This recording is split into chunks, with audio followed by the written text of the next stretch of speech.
Hi, and welcome back to another video.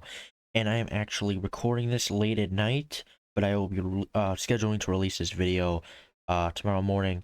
So when you see this video getting notifications, just know I didn't record this video this morning.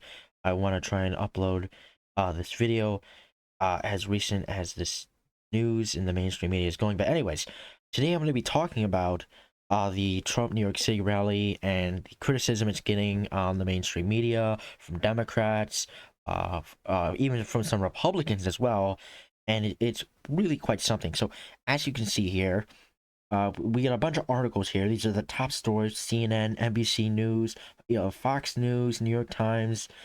So this New York City rally that Trump did was supposed to be, this rally in this Democrat stronghold that the Republicans can never win in. Donald Trump went down to New York City to gain positive headlines, headlines that could help his campaign in these final days of the election. However, that is not what happened. Uh, in this rally that Donald Trump did down in New York City, there were a lot of offensive and racist comments that came out from this rally, and it does not look good for Donald Trump or his campaign. So this is from the CNN article. The violent and vulgar rhetoric at Donald Trump's Madison Square Garden rally Sunday has finger pointing within the former president's inner circle and deep concern that his message was once again eclipsed by controversy. Several of Trump's allies expressed dismay at the language used by speakers at the New York City event, particularly an off-color joke about Puerto Rico by comedian uh, Tony, whatever that says, who opened the event and set the tone for an evening of disparaging and divisive remarks. So yeah, this is not good, especially having disarray within your campaign. With 8 days to go until the election, when this video comes out, it will be 7. As of recording, 8 days until the election. So not good, not good for Trump, not good for the campaign. And if he really wants to change this stuff around, he needs to be campaigning in these purple areas and really starting to seriously vet these people. I mean, it's clear that the Trump campaign isn't really vetting them like they should. You had JD Vance, all this stuff coming out of JD Vance when he was announced as Donald Trump's vice presidential running mate all the way back in July, and Democrats were campaigning on it. They were making fun of him. There were memes, and it wasn't looking good for JD Vance. It wasn't looking good for Donald Trump, and it wasn't looking good for the Trump campaign. Now, sure, Tim Walz on the Democrat side, he has his fair share of controversies, but it's not as bad as the stuff that's came out about JD Vance, Donald Trump, and what's been going out the rallies. And this is not the only article that is just a concerning look for it. Look at this from the New York Times. When this loads, Trump team fears damage from racist rally remarks. So, it's not just one article from CNN. It's several. It's several here. Here, and this is from JD Vance, who has responded to all the criticism from this Trump rally. Look at this. Vance says we have to stop getting so offended when asked about racist jokes at a Trump rally.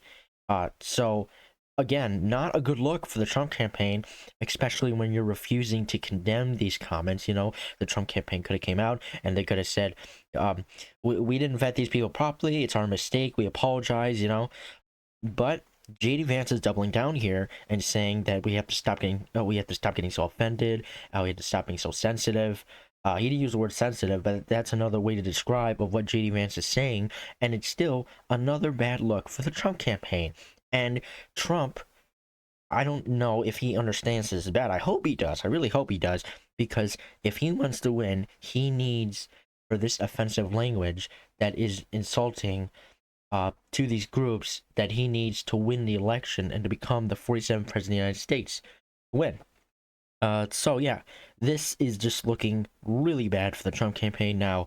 Is this the October surprise? No, I don't really think there will be an October surprise. Previously I did, but as we get down to these final days, it's clear that there's not going to be some sort of scandal that's going to end Kamala Harris's campaign or Donald Trump's campaign.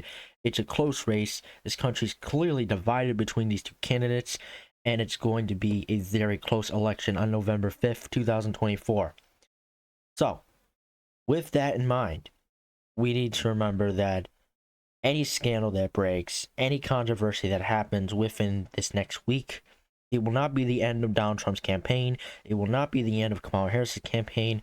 And people on both sides, in my opinion, should really stop saying, you know, oh, it's over for this candidate I don't like. They're finished. They're done. They're cooked. You know, so yeah.